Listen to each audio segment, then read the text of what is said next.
作为美国国土安全部实施防止强迫维吾尔人劳动法的一部分，由国土安全部主持的强迫劳动执法工作组6月17日发布了防止进口中共用强迫劳动开采、生产或制造的商品战略。强迫劳动执法工作组是一个跨部门工作组，包括国土安全部、贸易代表办公室以及劳工部、国务院、司法部、财政部和商务部，并在两党的支持下在众议院和参议院获得通过，于2021年12月由拜登总统签署。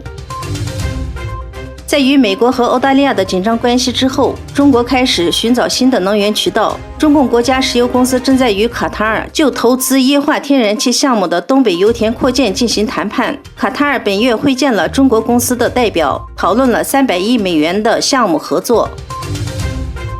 6月17日，欧盟委员会提议接纳乌克兰和摩尔多瓦加入欧盟的正式候选国。此举被视为俄军入侵乌克兰后，欧盟在是否东进问题上的立场发生重大变化。俄军入侵乌克兰后第4天，乌克兰就提出了加入欧盟的申请，一并提出申请的还有摩尔多瓦和格鲁吉亚。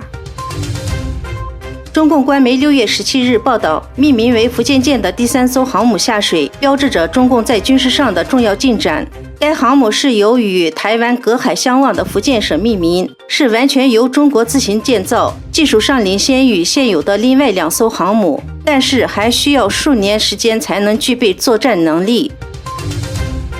根据英国媒体报道，英国一名维权人士15日向当地法院提起了诉讼，控告苹果公司通过升级误导用户，影响苹果手机电池的速度。如果赢得法律诉讼，2500多万名英国用户有可能每人获得数百英镑的赔偿。